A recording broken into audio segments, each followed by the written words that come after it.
نبي الله عيسى عليه السلام أيا أركن لبدا قعمود هلكا كوغوان لبدا اللغون هلكا كوغوان إن دلو ولبان وحبنا أركين برسلو جرقيسو عادي هاي أولي إله وحان كم هديا بلا يبضن ودومه سكد عدي إله يجي إلى ليبا كم هديا بكد عيسانيا مرقاس النبي عيسى عليه السلام كيري بلا يد هذيك كام قنت كالله بريه سامحيتها وكان قعمه هنا والله لهي لقيه والله لهي أرقي والله لهي مذبكاقي والدور وما هي نعمتك هذيك dhibaatada dadka kale ku dhacday ee balaayada ummadda kale lagu riday ee adiga ilaahay ka ilaaliyay waa balaayaday buu aad sheegaysid wuxuu aniga ilaahay jalla wa ala wuxuu siiyay qalban shaakiran wa lisaanan dhaakiran qalbi waxa ilaahay igu deeqay mar walba ilaahay aan ku xasuusto ku haya cadamadiisa iyo maxabadiisa iyo jacayladiisa iyo carab waxa ilaahay siiyay mar walba aan ku haya dhikrigiisa iyo taacadiisa miyaynan balaayo ahayn buu yidhi ilaahayna laga magan galo dadka ilaahay quluubtii intuu siiyey googina ilaahay ku garan la carabkiina ilaahay uu siiyey carabkoogina ilaahay ku xusila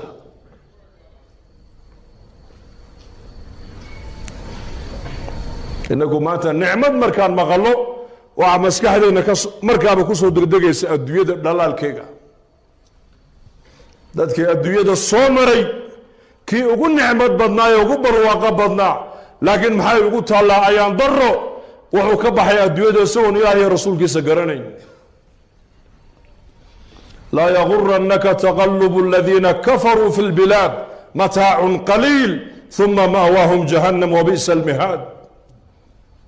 ilaahay baa qur-aanka inoogu sheegay weligoodba gaaladan arladan ay kolba dhinac u gagadoomayaan ee kolba waxay teknoloji ay soo saarayaan ha ku dagin baa nabiga lagu yidhi ha ku dagmin waxaan doonaynaa baa ilaahay yidhi waxaan darhum yaakuluu wayatamatacuu wayulhihim alamalu fasawfa yaclamuun baa ilaahay yidhi ha cunaano ha ciyaaraan ha iska tuntaana iska dhaaf baa nabiga lagu yidhi gadaal dambayse ogaan doonaana baa ilaahay yidhi mataacun qaliil in yar bay haystaan uma ma'waahum jahannam halkay ku hoyanayaan waa jahannam baa ilaahay yidhi walciyaadu billaah kii adduunyada ugu barwaaqo badan buu ahaa ugu nicmo badan laakiin adduunyada waxa uu ka baxay isagoon ilaahay rasuulkiisa aanan garanayn isagoon allihii abuuray xidhiidh la yeelan daarta loogu talagalay loo noqonayana nebigii la soo diray calayhi salaatu wassalaam ee bashariyadda caalamkao dhan la yidhi way indhalaayihiin waxba ma arkayaan adigaa indhaqabee bini aadamka soo badbaadi la yidhina noloshiisii iyo dhaqankiisii buu u arkay dib u socodnimo afaman yamshi mukiban calaa wajhihi ahadaa am man yamshi sawiyan calaa siraatin mustaqiim baa ilaahay yidhi ilaahay rasuulkiisa ninka raaca waa ninka caadiga labada lugood ee caadiga ku socda weeyaan ilaahay rasuulkiisa ninka yidhi ma raacayo diintay la yimaadeen iyo shareecadoodana qaadan maayo nebi maxamed dariiqadiisii mari maayo dhaqankii nebi maxamedna dhaqan ka dhigan maayo ninka yidhi waa nin yidhi madaxaan ku soconayaa madax ku socda weligii meel ma gaadho adduunyada dadka soo maray buu ahaa kii ugu nicmo badan ee ugu barwaaqo badnaa hal mar keliyo naarta la geliyey buu nicmadda adduunyado dhan ku halmaamay wayutaa biashaddi nnaasi buusan fi dunya min ahli ljanna wayutaa biashaddi nnaasi buusan في الدنيا من أهل الجنة فيسبق صبغة في الجنة فيقال لك هل مر بك شدة قط هل مر بك بؤس قط فيقول لا والله يا ربي أو كما قال عليه الصلاة والسلام حديث معني سوها ذاتك الدنيا الصومري كي أقول لبعض هذا بدنا أقول مشاكل كبدنا كاسا بنك قيام الله كان ابو نبي وريسوغو لكن جنة الله سوى أهل الجنة هل مركلية جنة الله تسن أما اللي قلين يسبق والله قلين مركلية الله قصوا قبن markaasaa la odhan doona weligaa ya allaha intaad adduunyada ku noolayd wax dhibaato ah wax mashaakil ah wax masiibo ah ma la kulantay intuu ilaahay ku dhaarta buu odhanayaa may weligay dhibaato ma baarag buu leeyahay waana kee waa dadkii adduunyada soo maray kii ugu dhibaatada badnaa kay xaggiisa faaqada iyo dhibta iyo mashaakilku iyo faqrigu uu ku badnaa weeyaan ee dadka ugu nolol liitay xagga nolosha maadiga marka laga hadlo daahirka sidaasuu ka ahaa laakiin gudaha uu ka raaxaysanayay daahirka la noloshu midna waa mid daahirka ku tacalluqda maadada midna waa mid gudaha gaalada ilaahay markuu nebigu yidhi addunya sijnu lmu'min wa jannatu lkaafir marka uu nebigu yidhi gaaladu janno kuma jiraan jannada uu nebigu sheegi waxa weeyaan shahawaadkoogii adduunyada inay ku gudanayaan weeyaan waxba ka xaaraan maaha iyaga waxay rabaan bay cunayaan waxay rabaan bay cabbayaan siday rabaan bay u soconayaan waxay rabaan bay daawanayaan meeshay rabaan bay marayaan waxay rabaan bay fuulayaan waxay rabaan bay ku hadlayaan waayo iyaka maaragtaan xalaal iyo xaaraantu qofka muslimka loo soo dejiyey shareecadaas qofku markuu ashahaato ee uu islaamnimada soo galo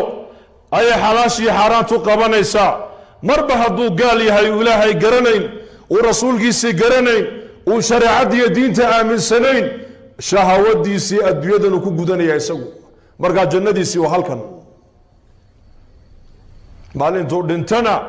jannadiisii buu ka baxay oo jahannama loo qaadaya isaga marka daahirkuu ka raaxaysanayaa daahirka aqal wanaagsan gaadhi wanaagsan guri gabadh qurux badan dhar qurux badan waddan qurux badan nolol daahirka ka qurux badan laakiin gudaha way ka ooyayaan amaa muslimka miyaa muslimku daahirka haddii xataa uu noloshiisu ka toosnayn uu dalkiisu burbursan yahay oo abaaruhu ku badan yihiin oo colaadu ku badan tahay oo faqrigu ku badan yahay oo bugtaantu ku badan tahay oo rafaadku ku badan yahayna qofoo muslimku guduhu ka raaxaysanaya tal qisaan inii sheegi niman caddaana oo dalxiistayaal ah xeeb bay marayeen xeebtii waxay ugu tegeen nin muslim oo dhallinyaro ah oo xeebta iska jiifa badda dhinaceega iska jiifa way kiciyeen waxay ku yidhahdeen meeshan maxaa ku dhigay wuxuu yidhi waxaan ahay kalluumaysto baddaan ka kalluumaysanayaa oo khaydkiibaa badda iigu jiro halkana waan ku xidha lugtayda marka kalluunku marka uu galo khaydkaasi deedna waan lugtaydaa dhaqaaqi waan kici waan soo saaran waan iska karsadaa dhowr xabadoodna waan qaataa reerkaygaan u geeyaa buu ka yidhi way ka naxeen markaas lacag bay iska soo ururiyeen lacagtii bay u dhiibeen lacag aada u fara badan wuxuu yihi maxaan ka dhigaa waa qiso mathal yacni waxay ku yidhahdeen lacagtan waxaad ku iibsataa shabag fahmaysaan baan u malayn shabagaabaad badweynta ku tuuran halkaad 2 iyo 3 maalintii aad qabanayseen 20 baad qaban markaasuu yidhi kadibna waxay yidhahdeen in muddo ah sidaa u shaqee lacagta yar ururso doon yar baad marka dambe iibsan doontaa enjin yar baad mooteer yar bay leedahay badweyntaad ku dhaadhici doontaa halka maalintii 20 aad soo qabanaysay 100 kalluun baad soo qaban ilaa 200 oo xabadood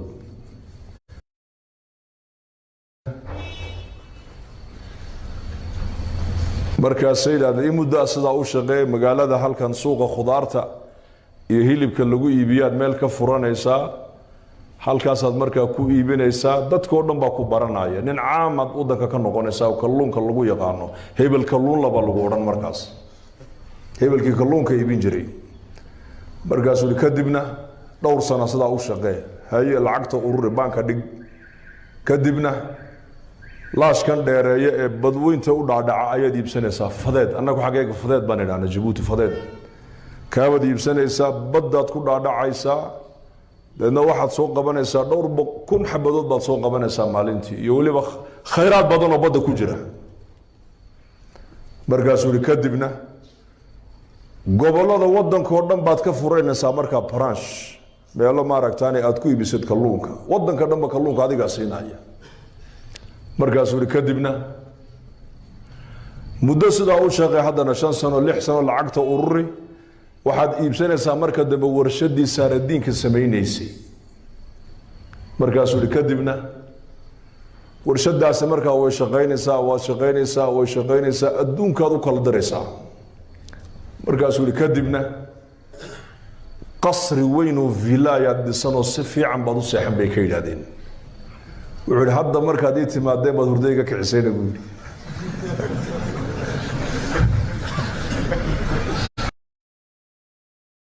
soonigii hurday maa imikadan